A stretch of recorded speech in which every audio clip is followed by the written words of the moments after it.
Hi and welcome to this month's episode of HR Fridays. My name is Ruby Ngena, your host of this beautiful show.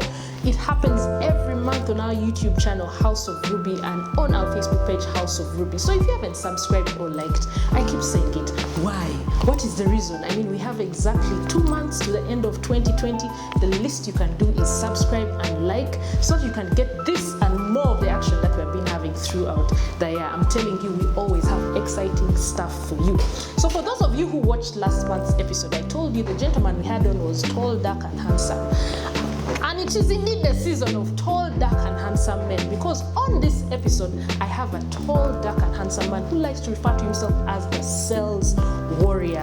Daniel Choudry sits down with me and shares on something that I'm very interested in: high performance habits.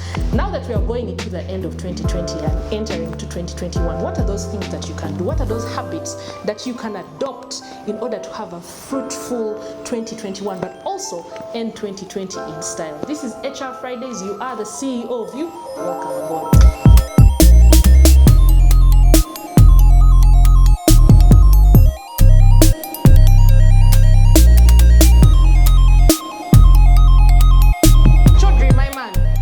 Here. How are you? A pleasure to meet you, Ruby. I'm doing great. How are you? I'm fine, thank you. Been a while. Right? Anyway, thank you so much for accepting to be on HR Fridays. I know how busy you are, so I don't take it for granted. The pleasure is mine. I've always wanted to do this, so finally, my time has come. I said in the intro, it's the season of tall, dark, and handsome men. Just tell me what 2020 has been for you. Other people are like, what is this? Yeah. Never talk about this year again. Yeah. Oh, 2020, God came for us. You as the sales warriors, Choudry. No, I have to say 2020 has been a trying year. Personally, I had a few things. If I have to talk very candidly, I had a few very rough things that happened to me towards the end of last year. And I carried a bit of the grief. I lost my son, so I carried the grief a bit into 2020. I had to try to figure out how to start all over again. And it's been difficult. At the beginning of it was difficult. Then when I'm now starting to pick myself up, boom, and then lockdown happens 18th of March. But you see, one of the most important things about life is for you to always find, how do I bounce back? When moments of extreme strain and uncertainty pops up, like it always does, the most important thing is, how do I bounce back? So for me, I had that kind of mental fortress and stamina to see exactly what do I need to do. So during this season of the lockdown, I had to look at, number one, how do I make money? And we have been doing a lot of online trainings, but at the same time also personal development. I've read 15 books during this season, which has been incredible. It's really built my mind at a level that is really great. And then I was also writing. I'm writing 2 books, The Sales Warriors Creed, then the Little Orange Book of Referral Selling. So it's been keeping me busy. Can I say that 2020 is a bad year? No, I wouldn't say that. So we rocking and banging. Yeah. You are an inspirational speaker. Yes. And that has come with, you having to speak to thousands of people. Yeah. I've actually been humbled to listen to, your inspiration, and it's very, very good. Yeah. With the lockdown and everything that has happened, how has that affected your business as an inspirational speaker, as a sales consultant and everything? How has that affected you? Yeah, well, it actually affected my business quite a lot. By the time the lockdown was instituted by the president, I had 18 trainings booked, 18 physical trainings. And then all these clients that I'd already, finished with, signed MOU and all of that, they had to postpone. Many of them had to postpone the trainings, which postponement turned out into canceling later because their priorities immediately changed. Yeah, so I have to say, from a business angle, at the beginning of it, it was a very rough, time. Then we had to all of a sudden start looking for totally new clients who were able to embrace the online Zoom training, Google Meets, Microsoft Teams. Yeah, so I have to say it's been a bit of a difficult season, but you see, like I said, eventually bills have got to be paid. So in a way, we had to find, what can we do? So we had to go into doing several things that insurers give us money. So we didn't have much products. So during this season, we had to come up with different products. So how would you, speak to me, assuming I am a teacher, Yeah. and schools have been closed. Yeah. This is all I knew. Yeah. It is October. Yeah. How can I bounce back between November and December? What can I do? I mean, that's a very good question, Ruby. And for me, my belief is this, that as human beings, we don't really just perform and do better on the skills or profession that we've been given, especially if you've got responsibilities. There is something I called the need of necessity, or a necessity. If you've got a necessity, for example, you've got children, you've got a family. Your family has got to eat. Your family has got to, have a roof over their head. So in a way, as human spirit, we can adapt to different situations. I've seen so many teachers who, many of them have gone into making, chapatis on the road. Some of them have gone into farming.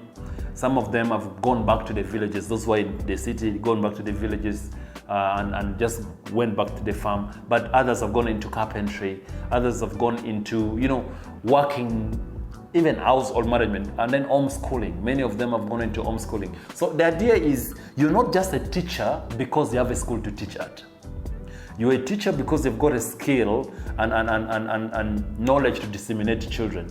During this COVID situation, still many parents are paying teachers to come home and teach. So you need to adapt, you need to adjust, you need to find different ways of, even if you had only 3 children that you visit their homes and you try to divide that within the week, that today, 2 days I'm in so and so's home, 2 days I'm with this other child, 2 days I'm in this other person's child. And in a month, they pay me, let's say, 300,000. So you're able to actually survive. So have a pie of wealth whereby you said, I can make money through inspirational speaking. I can make money as a master of ceremony. So we must not be domesticated to think that only one thing is the source of how I'm going to survive. So that's the encouragement I want to give to the teachers. Okay, thank you very much. So I want you to tell me, what are some of those high performance habits that I or those watching can adopt that will make 2020 end, like the minister said, like that? What are some of them?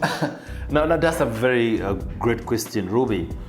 I want to leave whoever is watching this program with these nuggets. How many are they? There's 6 nuggets. The first one is, you need to have clarity about the things that makes you really productive. As Daniel Choudry, what I do is sales consultancy. What I do is a bit of real estate. What I do is writing. So my clarity is, I need to have clarity of the time that I must wake up. And wake up to do what? To read. For how long? This much. After that, what do? I have to physically exercise so I stay in a peak mental state so I can be able to do what needs to be done. What else do I need to do? I need to sit and write. What else do I need to do? I need to go make phone calls to people who can give me businesses of training online. So you need to have clarity about the things that you're supposed to do within the next 2 or 3 months that is left. Without clarity, you'll be part of the bandwagon. Corona this, Corona that. And you want to be your own person and you want to see that you can be able to do much. So seek clarity. Secondly, raise your energy levels. One of the things that helps you to fight through a slump is when you're physically attuned to deal with some of the punches that life throws at you. But many of you guys have been watching television every morning, evening, WhatsApp, you all the time wasting a lot of time there, social media, Instagram and all of this. You need to raise your energy level. So what I've been doing during this season personally also was to train myself physically. There's what I call the physical stamina that builds the mental agility to be creative, and emotional, what I call bulletproof systems to ensure that you can actually, navigate through challenges. So go and exercise.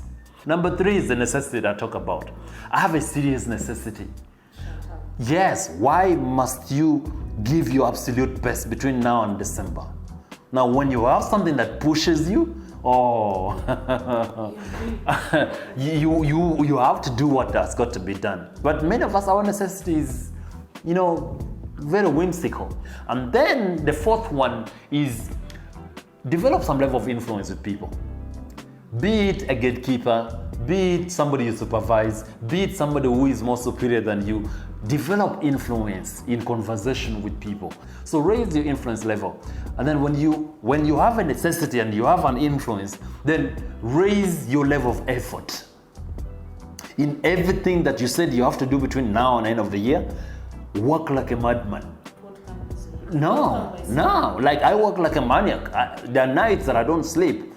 You're competing with Daniel, who has read 15 books, and you've read 0 books. My mental agility level is at another level.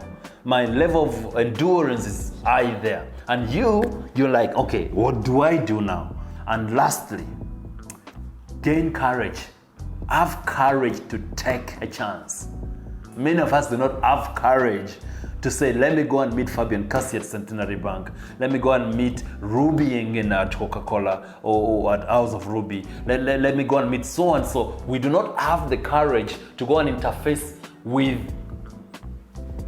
an opportunity where we can get rejected. We fear the rejections. So you need to, I tell people, have some guts. Because what's the worst that could happen? Oh yes, what's the worst that can happen? Now, a lot of young people, our age mates, many of them are cowards. Many of them lack in that identity of let me dare and see what happens. As long as it doesn't kill me, let me dare and see what happens. Now, a lot of folks don't have that, and I would encourage that. Those are the 6 things that if they can do, their productivity will shoot up. For those of you who have tuned in, thank you so much. Just a recap of what Daniel has said. 1, seek clarity. Seek clarity because you are not me, you are not Daniel. You need to get your own clarity. As well, physical fitness. Put down the chips. Put down the chips and burgers and what? Raise your energy levels. As well, you need a necessity. What drives you? What drives you? Effort. It is not going to come by sleeping, by watching series, by chilling. Get out of bed. And most importantly, you need to influence people. Teach yourself. Talk to a mirror if you have to. Learn how to be confident and speak to people. And last but not least, don't fear. What's the worst that could happen?